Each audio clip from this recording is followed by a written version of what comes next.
This is absolutely shocking. According to the Wall Street Journal, 4 days before Donald Trump was inaugurated as the United States president, a United Arab Emirates businessman made a $500 million commitment to invest in one of Trump's family's companies, his cryptocurrency company. A decision that resulted in a payment of $187 million to the Trump family upfront and $31 million to the family of Stephen Witkoff, the Middle East envoy. The investment, which amounted to $500 million over a period of the deal, made no apparent business sense.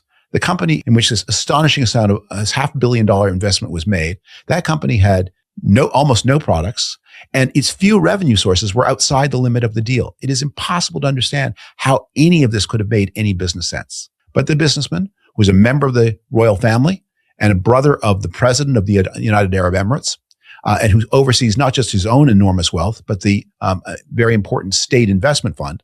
This businessman committed this vast amount of money to these two families in return for what? A potential answer to that question emerged just 2 months after the $500 million deal. At that point, according to the Wall Street Journal, the Trump administration gave the United Arab Emirates access to $500,000 a year extremely high-tech computer chips that could help build one of the largest artificial intelligence data centers in the world. This was a departure from the Biden administration's approach.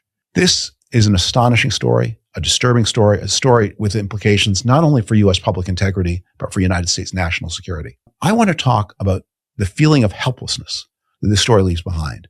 I think a lot of Americans read things like this and just say, what can we do? The Donald Trump administration, there's story after story that seemingly attest to corruption on a scale never seen, not just in American history, but in the history of any democratic country. You get big corruption, billion-dollar corruption in authoritarian societies with unfree presses. But where the press is free, where the parliament or Congress is open, normally there is some restraint on this kind of behavior by high officials. But in the United States, over the past year and a bit of the second Trump administration, all the restraints seem to have broken down. There seem to be no rules at all. The New York Times has estimated that the Trump family has made over $1 billion in this first year plus of the Trump administration. The New Yorker has an update in which they estimate the Trump family's take at $4 billion. Whatever the actual number is, again, it is an astonishing sum, never before seen in history, not just of the United States, but of any pure democracy. Such things are unimaginable or have never happened before. Caller told the FBI she overheard a private conversation between Epstein and Donald Trump. The caller claimed she overheard Trump describing a recent overseas visit, allegedly saying that a sheik had given his virgin daughter to him. The document states that Epstein allegedly responded approvingly, with the two men discussing young women in graphic terms. She further alleged seeing a partially nude young woman emerge from a bathroom closet, hearing laughter from other girls, and realizing, in her words, what occurred when Ghislaine wasn't around. I'm not sure whether to feel more disgusted or angry or upset. Particularly, I find it impossible to fathom that so many of my friends and even family members in the United States voted for this individual who has absolutely no moral compass, is corrupt to the core, and stands for a political party who claim to uphold family values, conservative values.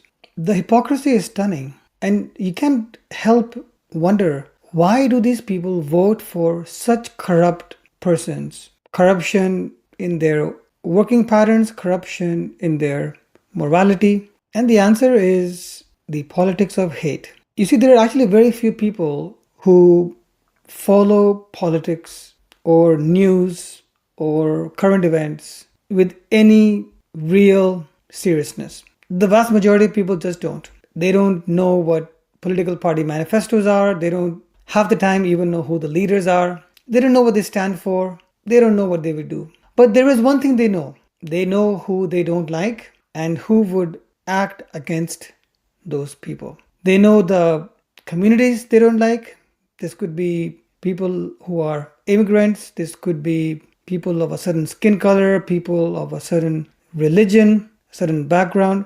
And if a politician has targeted those people, if a politician has belittled those people, if a politician has promise to attack those people, they remember that in a positive sense.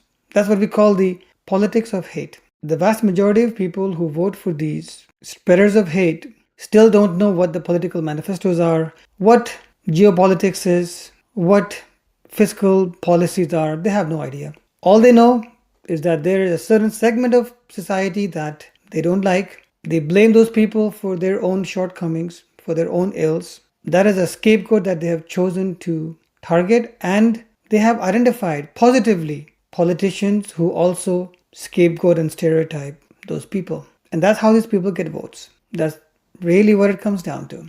It's sad, but that is the truth. Is there any way more reasonable people can remedy this? What do you think? Put it in the comments.